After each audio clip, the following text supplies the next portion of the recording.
Nsurubium Federal Constituency of Akwa Ibom State.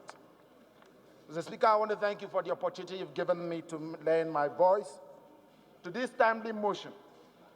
Let me start by thanking God Almighty who took us through the recess and brought us back.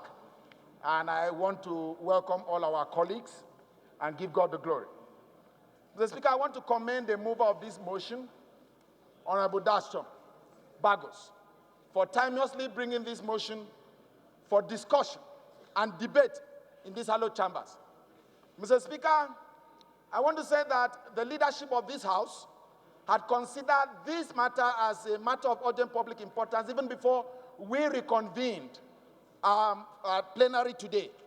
And that led to your leadership in addressing a press conference to make the stance of the legislators in these green chambers known to everyone, known to the whole world. Mr. Speaker, we thank you and commend your leadership. Mr. Speaker, we lend our voice, and my people have asked me to join my colleagues to condemn in totality the attack on Nigerians and other Africans in South Africa. And we say it's totally unacceptable.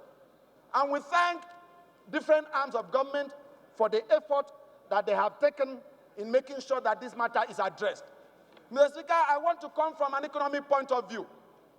This is the worst time for us to have this situation because this is a time that Africa has decided to come together to create a common market by signing the African Continental Free Trade Area Agreement to create a common market for business to thrive in Africa. Business does not thrive in an area of mistrust. Business does not thrive in an area of violence. So we condemn it. If we want to have that common market, then our brothers need to accept our businesses in their country just likewise as we accept their businesses in our own countries. That is the only way we can come together and take the benefit of the AFTA agreement that has been signed. Mr. Speaker, let me join you in commending the effort of the chairman and CEO of APs, Mr. Hon Onofiok, in voluntarily surrendering his fleet, surrendering his equipment to go and evacuate Nigerians from South Africa back here. But Mr. Speaker, we read that they have been constrained by South African immigration, border control, in trying to restrict some Nigerians who are willing to return home.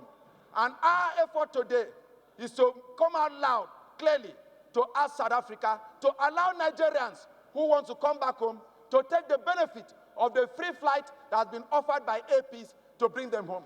And Mr. Speaker, for other people in the aviation sector to be able to make this philanthropic contribution towards nation building, I think we need to listen to the advocacy of people like Hon Onofiok in boosting the aviation sector in this country. Because if he did not have that enabling environment to operate, he probably could not have offered his fleet for the evacuation of Nigerians. So, Mr. Speaker, while the executive is relating with the executive in South Africa, I think that it is pertinent for Mr. Speaker and the leadership of this House to liaise with South African Parliament to see how we can join hands from the perspective or from the point of view or stand view of the legislature to see how we can complement and support the effort of the executive in trying to make sure that we resolve this. Having said this, Mr. Speaker, for us, we need to create an enabling environment back home for those people who are returning and for those who are staying to be able to realize their yearnings and their aspirations. Mr. Speaker, today, front page of Punch, we have heard about the cries of doctors who have left by enemy, doctors who have left the shores of this country to go and seek for greener pastures out there. Mr. Speaker, we need to come together from the legislature to the executive to the private sector to create an enabling environment for business to thrive so that we can address the issue of unemployment. We need to come together with policies and legislations to be able to ensure that there is security so that investment can be attracted into this country.